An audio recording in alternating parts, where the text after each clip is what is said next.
ನಮಸ್ಕಾರ ಸ್ನೇಹಿತರೆ, job centre YouTube ಚಾನಲ್ಗೆ ಸ್ವಾಗತ. ಸ್ನೇಹಿತರೆ, ಇದೇ ಮೊದಲನೇ ಬಾರಿ ನಮ್ಮ ವಿಡಿಯೋ ನೋಡ್ತಿದ್ರೆ ಪ್ಲೀಸ್ ಸಬ್ಸ್ಕ್ರೈಬ್ ಮಾಡಿ ಮತ್ತು ನಿಮ್ಮ ಸ್ನೇಹಿತರಿಗೂ ಶೇರ್ ಮಾಡಿ. ಸ್ನೇಹಿತರೆ, ಪ್ರಧಾನ ಜಿಲ್ಲಾ ಮತ್ತು ಸತ್ರ ನ್ಯಾಯಾಲಯ ಹಾವೇರಿಯಿಂದ ಅಂದರೆ ಹಾವೇರಿ ನ್ಯಾಯಾಲಯದಿಂದ ಹೊಸ ನೇಮಕಾತಿ ಅಧಿಸೂಚನೆ ಬಿಡುಗಡೆಯಾಗಿದ್ದು 24/6/2024ನೇ ತಾರೀಕು ಈ ಒಂದು ಅಧಿಸೂಚನೆ ಬಿಡುಗಡೆಯಾಗಿದೆ. ಹಾವೇರಿ ಜಿಲ್ಲಾ ನ್ಯಾಯಾಂಗ ಘಟಕದಲ್ಲಿ ಖಾಲಿ ಇರುವ 26 ಜವಾನ್ ಹುದ್ದೆಗೆ ಅಂದರೆ ಗ್ರೂಪ್ ಡಿ ಹುದ್ದೆಗಳಿಗೆ ನೇರ ನೇಮಕಾತಿ ಮೂಲಕ ಭರ್ತಿ ಮಾಡುವ ಕುರಿತು ಈ ಒಂದು ಅಧಿಸೂಚನೆ ಹೊರಡಿಸಿದ್ದಾರೆ.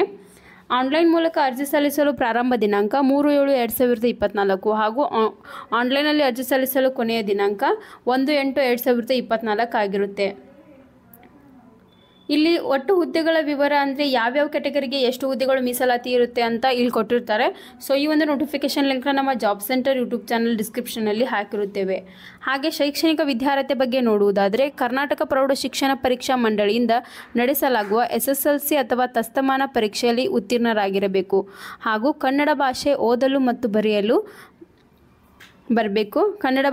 ಮತ್ತು ಬರೆಯಲು ಬರುವುದೇ ಎಂಬ ಕುರಿತು ಅಭ್ಯರ್ಥಿಗಳಿಗೆ ಪರೀಕ್ಷೆ ನಡೆಸಲಾಗುತ್ತದೆ. ಹಾಗೆ SSLC ಅಥವಾ ತಸ್ತಮಾನ ಪರೀಕ್ಷೆ ಪಾಸಾದ ಕುರಿತು ಅಂಕಗಳು ಶ್ರೇಣಿಯಲ್ಲಿದ್ದರೆ ಅಂದರೆ ಗ್ರೇಡ್ ಅದನ್ನು ಅಂಕಗಳಾಗಿ ಪರಿವರ್ತಿಸಿ ಗರಿಷ್ಠ ಅಂಕಗಳು ಮತ್ತು ಒಟ್ಟು ಪಡೆದ ಅಂಕಗಳನ್ನು ಆನ್ಲೈನ್ ಅರ್ಜಿ ನಮೂನೆಯಲ್ಲಿ ನಮೂದಿಸತಕ್ಕದ್ದು ಅಂತ ಹೇಳ್ತಿದ್ದಾರೆ.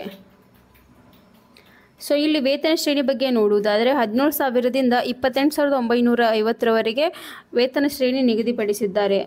ಹಾಗೆ ಸೇವಾ ಪರಿವೀಕ್ಷಣಾ ಅವಧಿ ಅಂದರೆ ಇದು ಪ್ರೊಬೇಷನರಿ. ಸೊ ಅಭ್ಯರ್ಥಿಯು ನೇಮಕಗೊಂಡ ಪಕ್ಷದಲ್ಲಿ ಪ್ರಾರಂಭಿಕವಾಗಿ 2 ವರ್ಷ ನಿಮಗೆ ಪ್ರೊಬೇಷನರಿ ಪೀರಿಯಡ್ ಇರುತ್ತೆ.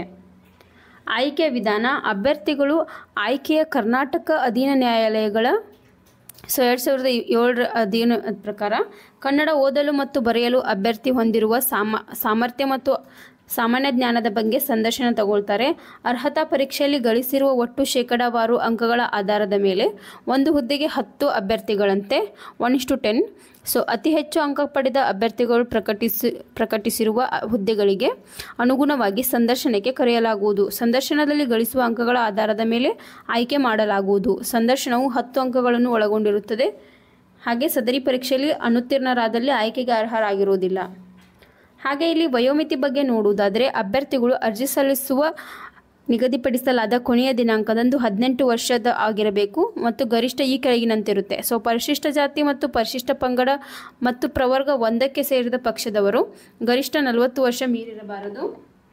ಹಾಗೆ ಇತರೆ ಹಿಂದುಳಿದ ವರ್ಗಗಳು ಪ್ರವರ್ಗ 2A, ಪ್ರವರ್ಗ 2B, 3A, 3B ಅಭ್ಯರ್ಥಿಗಳಿಗೆ 38 ವರ್ಷ ಮೀರಿರಬಾರದು. ಹಾಗೆ ಸಾಮಾನ್ಯ ವರ್ಗಕ್ಕೆ ಸೇರಿದ ಗರಿಷ್ಠ 35 ವರ್ಷ ಮೀರಿರಬಾರದು.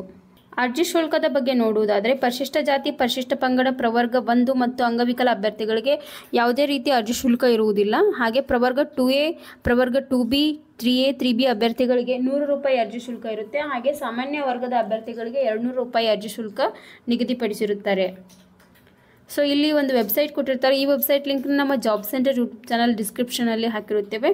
ಈ ವೆಬ್ಸೈಟ್ ಮೂಲಕ ನೀವು ಆನ್ಲೈನ್ ಮೂಲಕ ಅರ್ಜಿ ಸಲ್ಲಿಸಬಹುದು.